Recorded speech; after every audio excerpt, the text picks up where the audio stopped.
know what the thread that ties all of these things together is? Me? You and Water? no, I mean like in general. Oh. Like every episode. Who gets mentioned at least once? Young Rebecca? Stephen Juba.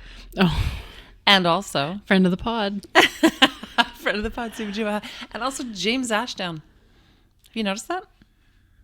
Jimmy? James Henry Ashdown? The one and only. I don't have anything about James. I'm excited to hear what you've got. Really? Mm-hmm. The catalyst for this whole episode being James Ashdown, and you didn't pick that up in your research? No, not at all. Huh. Interesting. I might have breezed past an article about a engineer by the name of, I don't remember. But I don't remember anything about Ashdown. Oh, you mean like Mr. ID, remember? What? I didn't remember. Mr. What's his name? Cue the music.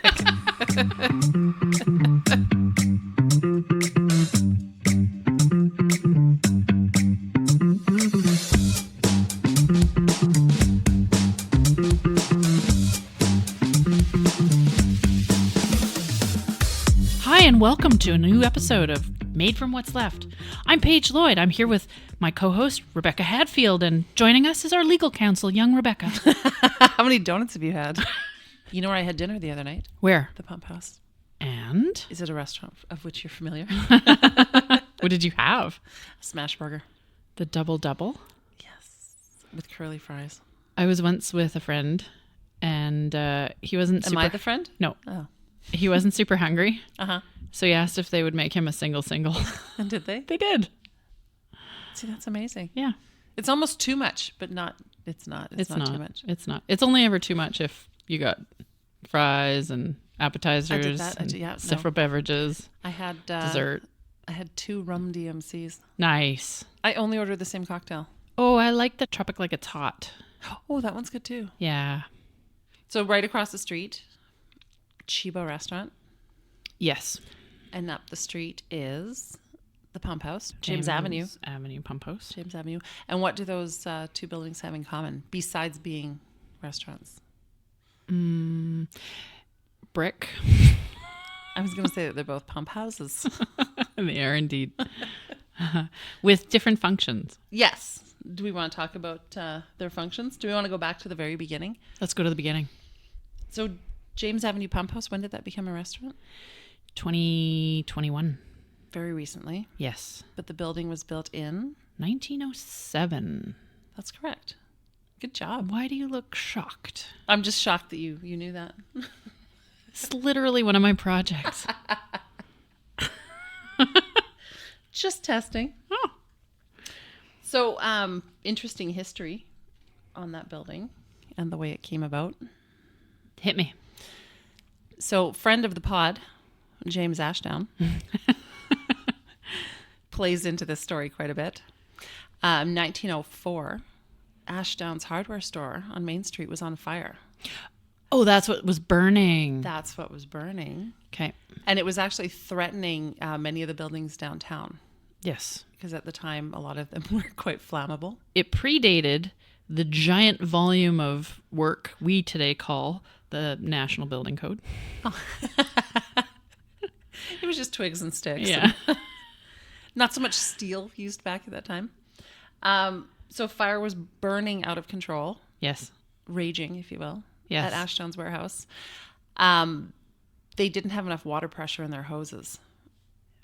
That's my understanding. Right. So they decided that they would pump untreated water from the Red River into the domestic water system, which at the time was fed by artesian wells.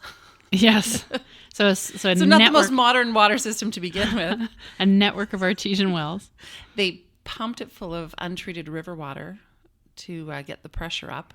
And that river water was pretty polluted already. It was pretty polluted. And so they ended up fighting the fire. That part was successful, but it left the entire water system contaminated. 1,300 cases of typhoid fever. 1,300 in a city of what? Like 8,000 people or 6,000 people? Not that many. But it should be noted that Winnipeg already had the highest rate of typhoid fever in North Already? America. It's a good start.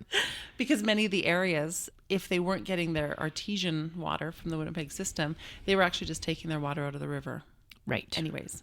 So this was like a really quick way to spread that typhoid around. Not ideal. Not ideal. So they decided that they would build a pump house, Yes. and then they would have a supply of high pressure water to fight fires. And that's the history of that. But interestingly, do you know who led that project, or No. who really championed that project? Well, I have a hunch. James Ashdown, That the one and only. the one and only. And he was elected mayor in 1906. Oh. Ah. Interesting. Right? So the timing of that kind of works out. Suspect. I thought that was pretty cool. Can I read a little excerpt from the Winnipeg Free Press? Yeah, please do. There was a little ad. Winnipeg's high-pressure fire protection system, one of the most modern plants of its kind on the continent, capable of delivering 24 streams of water, each higher than the Union Bank building. What? And do you know where the Union Bank building is? Main Street? Yes, right beside City Hall. Yeah. And that was also Canada's first steel skyscraper. It is. And I do think we might do an episode on high-rise buildings Yes, in Winnipeg. So we should. Yeah. So when it was built, 9,000 gallons per minute at 300 psi. Talk about drinking from a fire hose. So if now that pump house has been repurposed into a restaurant, and you can go see all of that pumping equipment, and it's really impressive. Yes. And allegedly still largely operable, although it hasn't operated since. Like if they fired it up. Yeah. Oh, interesting. So also interesting, when it was built, it was coal powered. Yes. And in 1962, they converted it to natural gas and electricity, Yeah. therefore modernizing it once more. Indeed. But that's it. 1986, they closed the station. Is that Well, you're correct? fast forwarding past a whole bunch of fun details, though. Am I? Yeah. Is that it? A little bit. Okay, yeah. So what are there we were doing many fun details. Yeah, so it still pumped water from the Red River. Mm-hmm. It's just that it was now separate from the artesian well system. Yes. When did you say it was converted to natural gas? 1962. 62, yeah. So before... When did we get our new water system? So the first project to modernize the building was actually to convert it from using Red River water to using the water coming from Shoal Lake via the new Winnipeg aqueduct. So that we're not just spewing disease every time we fight a fire. Yeah. So that's fun. Makes sense. That happened in 1919. Okay. Oh. And see, actually, I had a note that that's also when the coal-fueled gas-burning engines were converted to electric. So there's a little bit of conflicting info there. But maybe it went to electric and then in the future to natural gas. Right. Maybe the coal was producing electricity. The coal was producing gas. And the gas was actually cooled and then stored in a building next to the pump house building, which has been demolished. Oh. Which is where we are now? No. Oh. It was to the north of the building, and it was a big round building. Okay. So it's where the parking lot is now. Yeah. Surface parking. Yeah. Well, Or is there a condo going in it's there? actually a apartment block going up there. Yeah. But yeah, so, and apparently that pumping system, that building, was one of only 2 known to exist in North America. And they would have people come here for conventions, did they not? To look at this magnificent pumping station? Did they really? Yeah, apparently so. And we didn't even have a convention center yet. No. Just come look at our pumps and get out.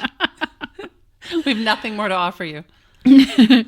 So yeah, there's some neat history surrounding all the equipment that's in that building too. A lot of it was from England. England, Scotland, and I wish I knew this. Ireland, Wales. Something like that. And the some of the fellas who brought the equipment over and assisted with the construction of the building then stayed to operate it. Oh, well, that's interesting. My first thought is, were they hot? Is there a picture? We have priorities. Did they all have beards? Tell me more. They had beards. And it served Winnipeg for 79 years. That's wild. And then it sat vacant for quite some time. Yeah. Changed hands several times. Several proposals Yeah, were I think put there forward. were over a dozen Yeah. proposals, if not more. Every developer who came forward with a proposal was struggling with the plan for what to do with the existing equipment, which is protected by the heritage planner. Yeah. I know of a couple plans. People wanted to put breweries in there, but then you would have to work around all of that equipment. Yeah. And bring in your own equipment. Yes. Yeah, the remaining space isn't big. So the remaining space, what's occupied by the restaurant today, is not very big. So there's a restaurant at the front. Up over the pump house Yes. is Think Shift. Yeah. So the cool thing is the Shell Building Architects 5468796 designed 8675309. No, I think that's pizza. They designed a second floor. Mm-hmm. So the original building had 2 gantry cranes. Gantry, you say? Yes. And those are the ones that span the width of the building? Yes. Half the width. Half of it. Yeah, each. And so those cranes are designed to carry an enormous load. And because the pump house would never be used again, they would never carry that load again. But the bridges that those cranes run along had the capacity. So what they did is they calculated what that capacity was to see whether they could put the loading of the live and dead loading of a second floor in. So the cranes are now working as like structural beams? Yeah. Look at that. We're learning. So second floor has office space, and what was left of the main floor was where the electric engines were, mm-hmm. which were not heritage items. Okay. They're all gone. And it's the site of the current restaurant. So the really cool thing is that the pump house equipment is separated from the restaurant space by glass. Yes. So you almost feel like you're in the pump house just on a break. Yeah. Just stopping to open your lunchbox. Pulling out a hot double smash burger. You just whipped and up. A giant pierogi that just happened to be there. And a cocktail.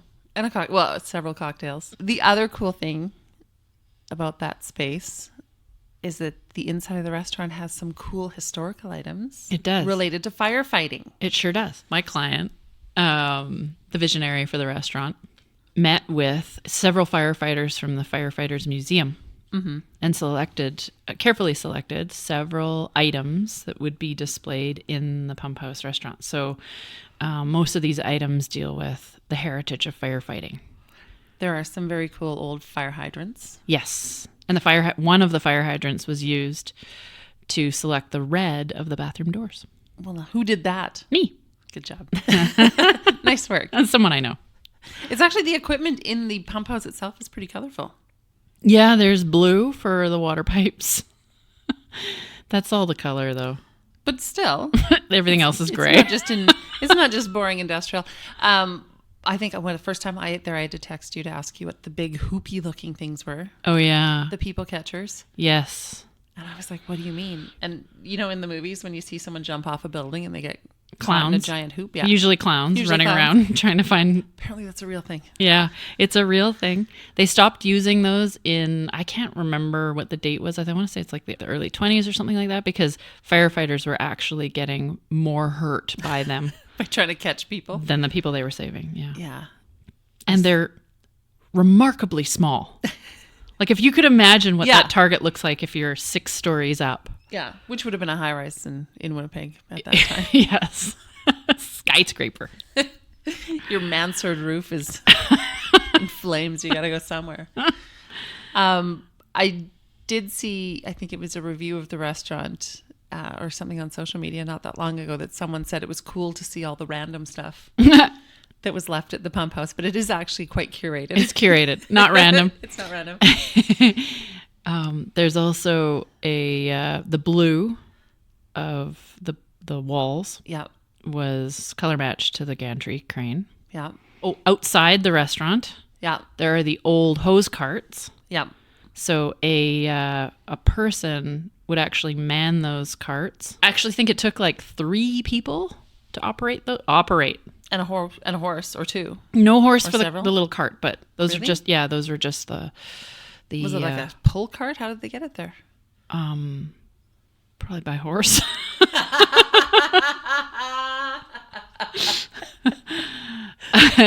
Paige is like, by Ford F-150. Maybe a Jeep. Maybe it was like a rickshaw. You just threw it on the flat deck of a large delivery vehicle. One of the other things I think is neat is when you made the banquettes in the restaurant. Yes. You took your inspiration from the seats in the old fire trucks. Yeah, the old horse-drawn Oh, a horse. fire trucks. Yeah, they were open cab, so it was just a big bench seat. And yeah, the style of the banquette is modeled after those old fire trucks. That's pretty neat. Is there any history to the bar? Well, the bar top was built by Beard Brothers. Mm-hmm. And they're a Winnipeg company that does big, heavy timber, as the name suggests, work. Well, the name is Beard Brothers. I know, they sound burly. Okay. I'm making a lot of assumptions. They could have handlebar mustaches and They could. goatees for all I know, but they sound burly. Yeah. They did the bar and the back bar shelving. And Cool. then the back bar shelving is supported by cast iron pipe. Mm-hmm. Oh, I don't know. What else is in there? There's a collection of sort of old-timey fire extinguisher type items. Mm-hmm. There's a collection of old helmets, fire helmets, including I think one of them is like a fire chief's helmet. That's cool. Yeah. Can you order the fire helmet of nachos? Not No. a menu item. I might mention that to Darren. That it should be. Hear us out. So there was a lot of repurposing, Yeah. is what you're saying, in a repurposed building. Some people call it adaptive reuse. See, with your fancy words. That's the kind of thing that wins you awards. And you had some, I wouldn't say challenges, but you had some interesting times with the exterior. Yeah. And working on the signage. Yeah. So the heritage planner has protected both the building and the equipment inside it, which means that their goal is to keep any new development from affecting any of the heritage elements. Mm-hmm. So we went in originally with a proposal for a much larger sign. They wanted us to reduce it to be more pedestrian scale. Mm-hmm. We had to be very careful that all fasteners went through the mortar so as not to damage bricks. Oh. Interesting thing is that those walls are 17 inches thick. Oof. Yeah. Those are brick. some long bolts. Just a whole lot of brick. Yeah, that's right. And then there's the development that's kind of around the building. So they've kept the building intact. Like the pump house building. The pump house building is intact. And then Yeah. there's the condos and the barber shop. Yeah. Kind of on stilts. Is that the best way to describe it? Sure. Has nothing to do with you. Yeah, I don't know a ton about the apartment block other than I think that it's actually got reclaimed wood ceilings in the apartments. That's pretty cool. Yeah. And then the new 2-tower apartment block that's going in behind it as well. Cool. Two-tower, you say? 2 towers. Where are all these people coming from? Young Rebecca? Where are all these youth coming from? Other places. Other places, like Brandon. I spoke with a fellow who had the good pleasure of renting one of those apartments. Mm-hmm. He loves the building. Does he get the pump house sounds and smells? He didn't actually mention that. I don't think so. When I used to live behind Cafe Carlo, it drove me crazy. Oh, no. Because at like 5 o'clock every night, it was just like garlic and deliciousness. And Oh. I'd be like, whatever I'm cooking isn't going to be that good. Well, it's entirely possible that the southernmost condos in the Sky Condo building have that, are experiencing that. So Sky Condo Buildings, that's right next door. That's where we are now. It is.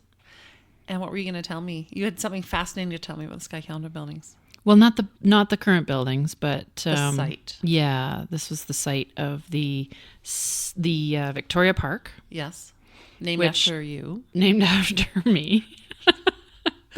What we affectionately refer to as Paige Victoria Park. I feel like everything was named after Queen Victoria at a certain point Does in seem our like history. it. Yeah, it does seem like it. There's a lot. The Victorias, the Winnipeg Victorias. Yep. Yeah. So, site of Victoria Park, which was also the site of Bloody Saturday, which I feel like is something we're definitely going to do an entire episode about. Yes. Winnipeg strike of 1919. I thought that was right on Main Street. You're saying no. Well, the actual Clashing of the peoples? was here because there was enough room for that many people, and it was very close to City Hall. Ah. So the organizing, I again, we'll go into more detail on this, but I think the majority of the organizing was here. There was a small little wooden bandstand on the side of the park. Oh. If they had kept that, that'd be a great spot for Hallmark movies. Right? They always have like a gazebo or a bandstand. And it looked exactly like a Hallmark movie bandstand if you see the old photos. So then fast forward, what do you have for a year on the steam plant? I got nothing for you on the steam plant. Okay, I want to say it was in the 50s. 1950.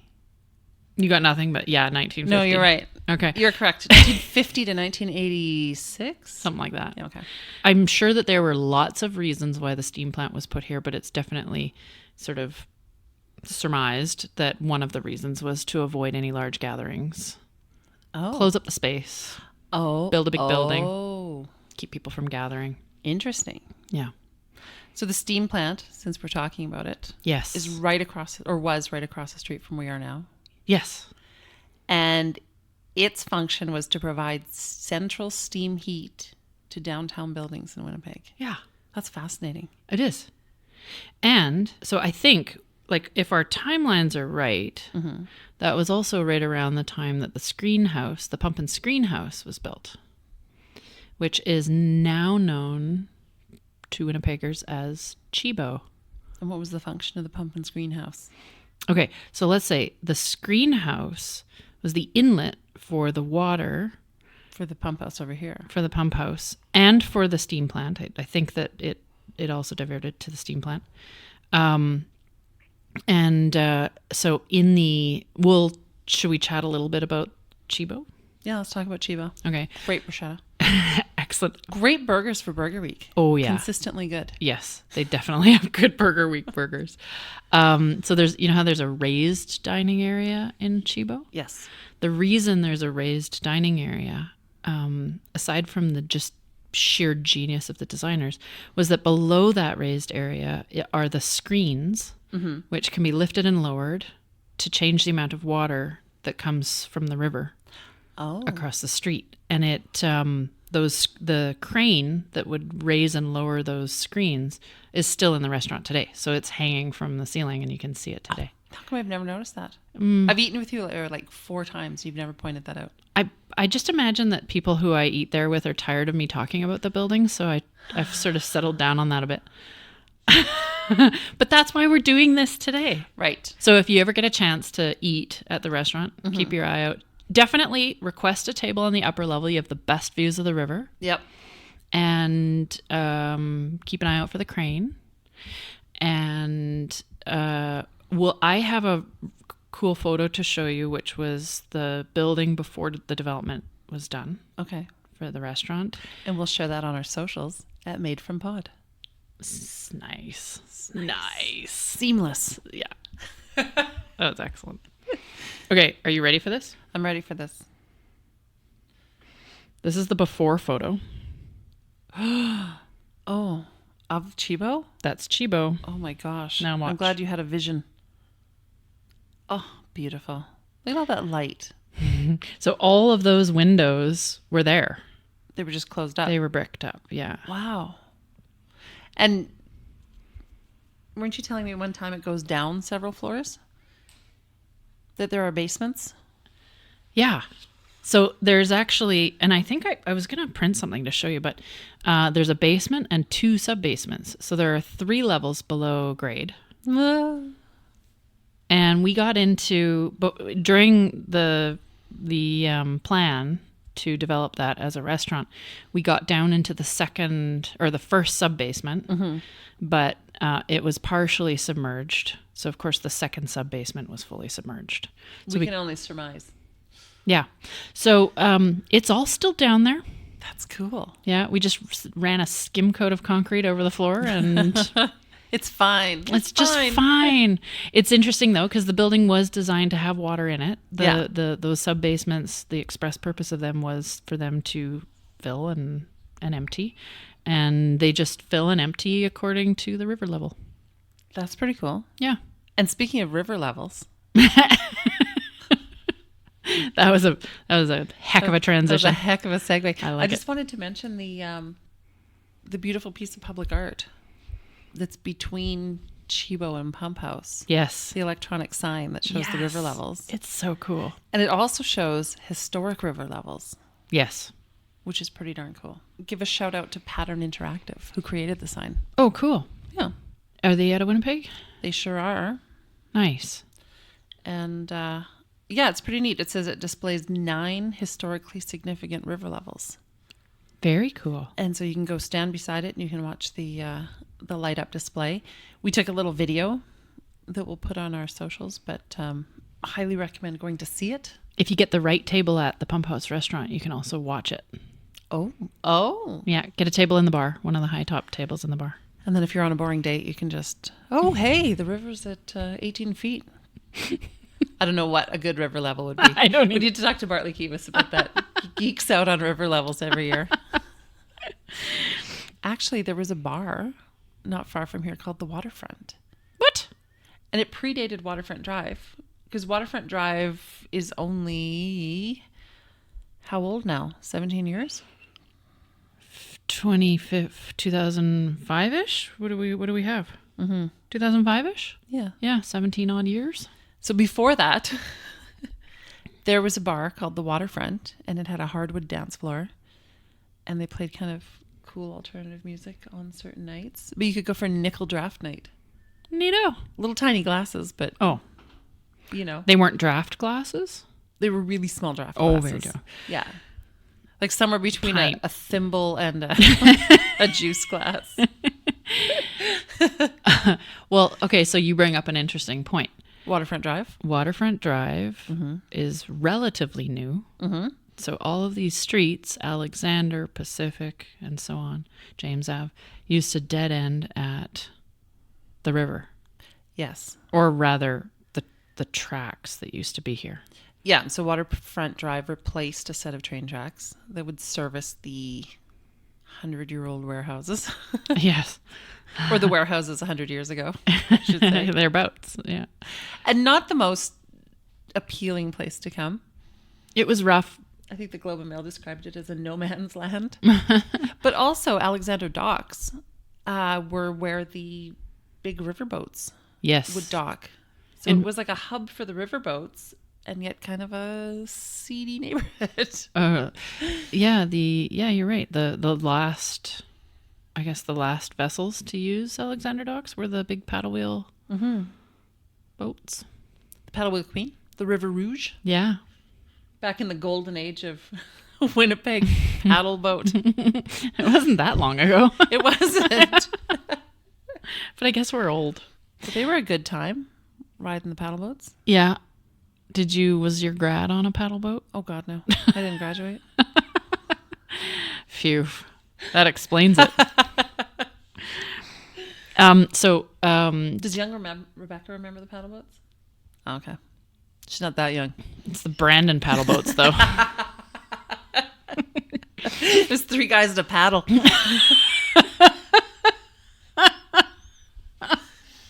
But the development... 3? Like, who paddles with an odd number of people? Brandoners. Ouch. We kid the Brandoners. But the development of Waterfront Drive has brought many condos, Yes. a couple breweries, several restaurants. Quite a bit of life. Yeah. It's much more pleasant, safer.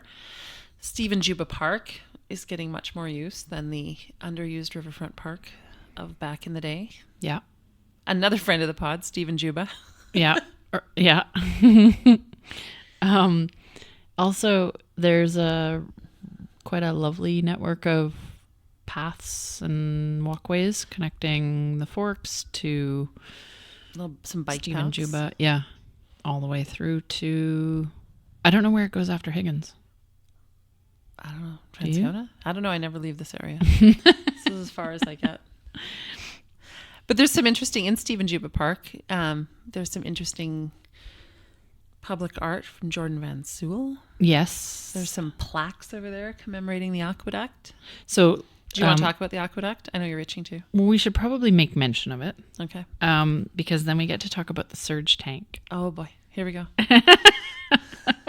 So, in the 50s, when the new Winnipeg aqueduct was built, they had to build a surge tank to protect the line from the possibility of surges. And so I'm going to give you a picture. Oh boy. There's visual media Again, for this. This podcast is a visual medium. Just a reminder to listener that I'm about to look at a picture. Look at it. Okay, so look at this. I've seen that. So kind of at the very end of Taché, it's 866 Taché. They've constructed a rough stone and intricate red brick tank. Sure. And if you find yourself in the area, go drive by this building. You can actually see it from Chibo. You can see it from Chibo, but what you can't see is how intricate the brickwork is. Oh. There's a lot of really great detail in the brickwork. On the surge tank. On a surge tank. And so it's right at the foot of Taché in St. Boniface, if you believe St. Boniface exists. It did at one point. Maybe. So, fun fact. Yes. First I wanted to show you, this is the little teeny tiny door. The little man door? Cute little wooden door. It is adorable. So if you opened that door, would just water come pouring out? Yes. Okay. So maybe don't. No, don't do it. So if necessary, the tank can overflow, and it overflows over the top. Like just bloop, bloop, bloop? Bloop, bloop, bloop. Right over the top. That's some good engineering right there. And then that water just goes back into the Red River. Or apologize to the people who live on Taché. Yeah. So hear me out. Okay. Could be the site of our new water park. I like it. Yeah? Like, you know those, Yeah? like at a good water park where they have that bucket on a pivot? That overflows? Yeah. And Something like that. Yeah. I'm in. All right. So that's our little St. Boniface surge tank, opened in 1919. Adorable. Architect and the builder are unknown. Well, Sad face. maybe it was that Winnipeg city engineer who did the pump house. I don't know. Were they getting architects to do these things back in the day, or just Not so creative much. engineers? Mostly just engineers. Well, a lot of sort This of one utility they really buildings. splashed out on, though.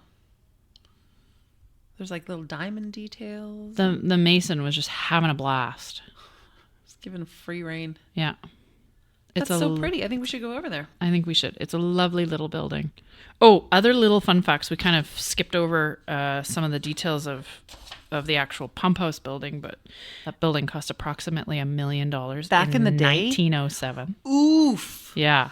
That's a lot. And the cost was borne by the businesses that were covered in the, 8-mile range, where they were like actually the beneficiaries of the high pressure system. So what we're thinking is that James Ashdown, being the incredible salesperson that he was, sold the heck out of this building. Sure did.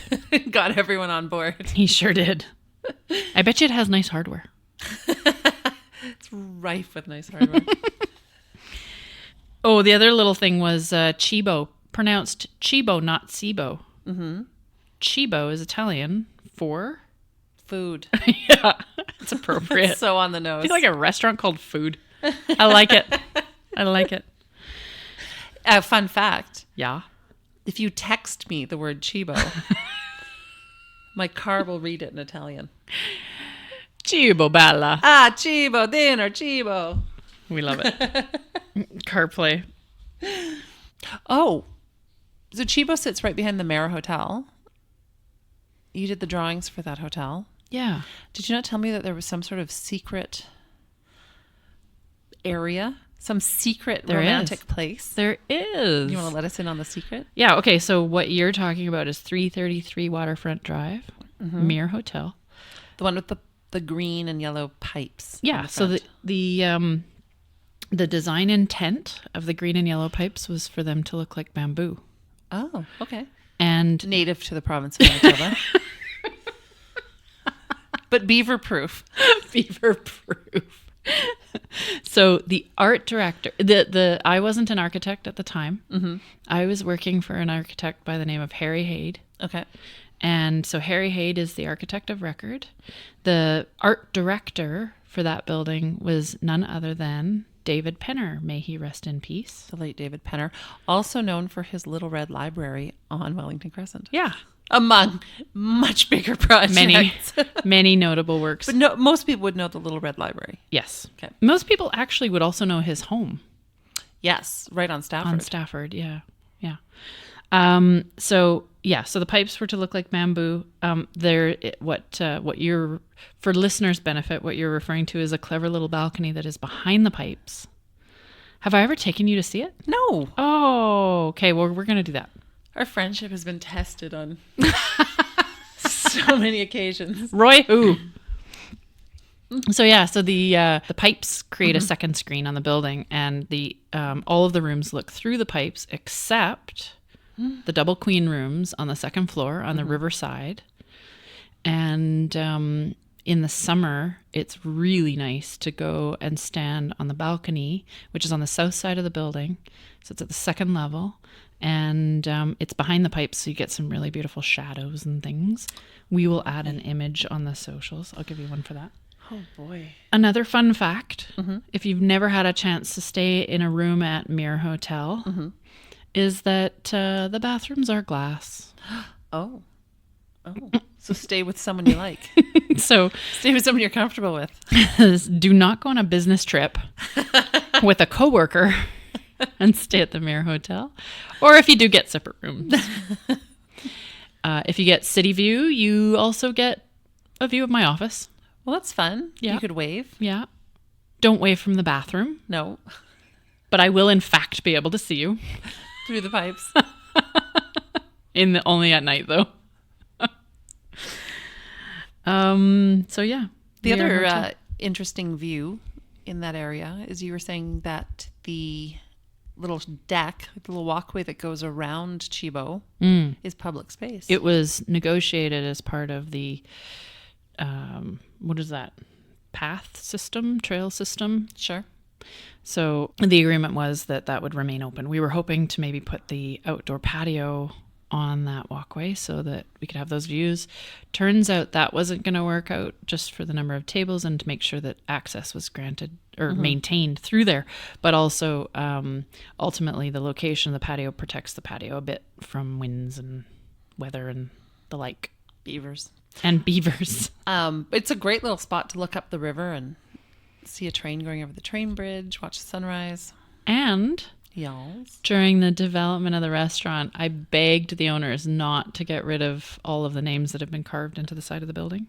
Right. We should put that on our socials. We shall. So it's quite cool. You can go and read. All around the building, people have vandalized, really. Scribed their names into the brick. In a way that gives it character. Yeah, of course. Like the gum wall in Seattle. We're not advocating that people do this, right? But those who did it in the past, your works have been preserved. Yes. The other kind of interesting thing about the Mir Hotel is that the basement, because we're right on the river, the basement, which is fairly small, it's not the full size of the building, which houses mostly just housekeeping functions, had to be constructed as virtually a bathtub. Really? Yeah. Because the river level is higher than the basement. That's pretty cool. We're learning things today. We're learning things. We're not learning how to pronounce, Do we want to? but we're learning things. We learned how to pronounce Chibo. We said taché. We said chibo. You learned how to pronounce Surge Tank. I did. I like the surge tank. It's a cute building. Oh, it might be worth noting the artwork. Why didn't you know the artwork? Let's go find his name. Because we like this artist. If you're at James Avenue Pump House. Mm-hmm.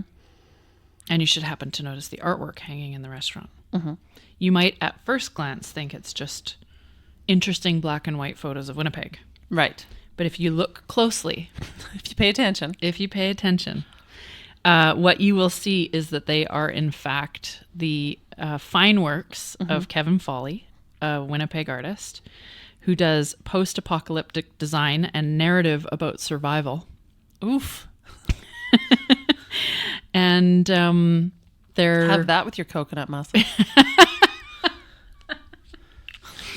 they're actually really interesting. So there are these like kind of multi-layered collages of Winnipeg with things like zeppelins in the sky and all kinds of interesting things. That's so right up my alley. yeah, the Remix City. Cool. Kevin Foley presents the Remix City, and he sells them. So if you want to hang a work of Kevin Foley's art, Apocalyptic. apocalyptic. Is this the Pocky episode again? Nope. Look at, he even does little money pouches. Should we share his info on our socials? I think we should. I'm a big fan of his work. In fact, I would like to buy one of his prints and hang it behind my chair in my desk in my office. There's literally not a stitch of room Right on the wall behind your office. There is. Okay, so the only stitch of wall that doesn't have art on it Is right behind your chair. is right behind my chair, and so it looks like I'm doing web meetings from prison. So a concrete block wall behind me. So why not put in a post-apocalyptic scene behind you? It's appropriate. It's the only answer. Okay, so I was going to say, you have also worked on a more recent project with the same owners of Pump House. yes, And not the it's- same it's- owners. Oh, same. Same project management visionary group. So you have recently worked on another project with the same group that is behind Pump House, Yes, but it's out of town. it is. You want to tell us about it? Sure. This is not sponsored. No. It's just me wanting to know more about this because it's another place you haven't taken me. We have a long list. We have a This long would list. be a car trip, though. Yes. In LaSalle, Manitoba. LaSalle, you say? I do. How far is that from the city? Not very. 20 minutes? Yeah, 25 doable. minutes? Maybe 30. If you're taking in the sights and sounds. Depends what you consider from the city. Like the last point on Pembina Highway or The perimeter. downtown. Yeah. So it is called Bistro 330. 330 is the number of the highway that runs through town. Okay. It is in the 3-story building in town, Tank Okay. Traders building, So the tallest building in town. the tallest building in town, at a whopping 3 stories. With stunning views of LaSalle and the surrounding prairie. I think that little restaurant is a bit of a gem. Mm-hmm. They've got a really interesting menu. The restaurant manager and the chef put together a really interesting menu, and And they've got cocktails. they have cocktails, and they have a handful of little different kinds of seating areas. So And there's something interesting about the bar. yes, The bar top in particular. yes. Do you want to tell the do you story wanna or tell- shall I? Oh. I think you should go ahead.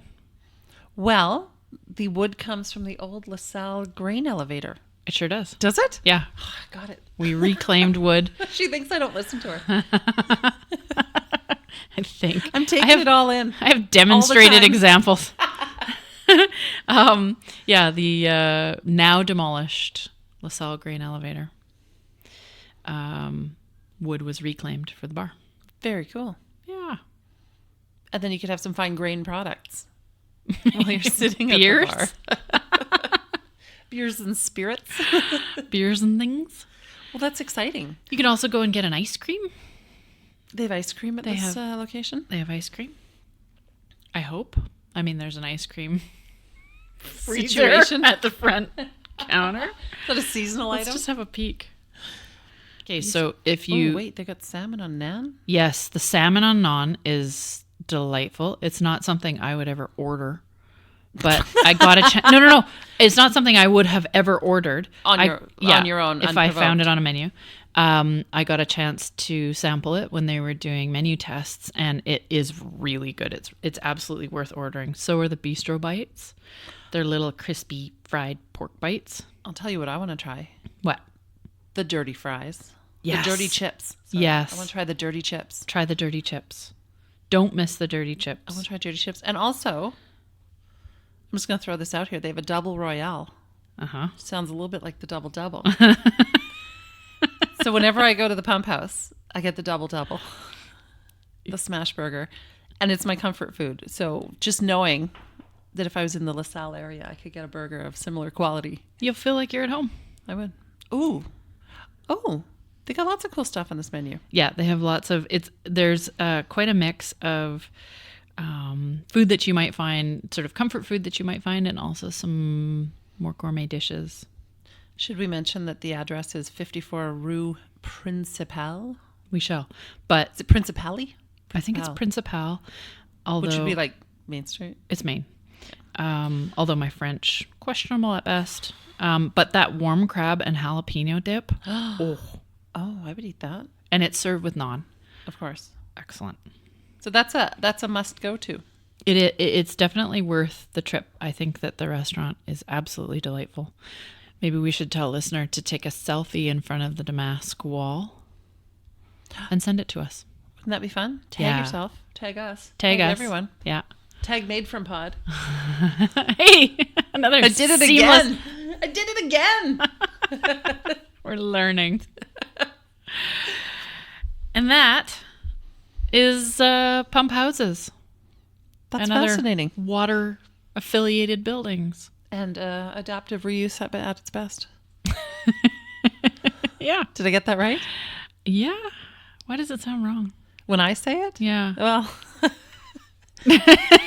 no, it's you fine. have to ask. Cue the music.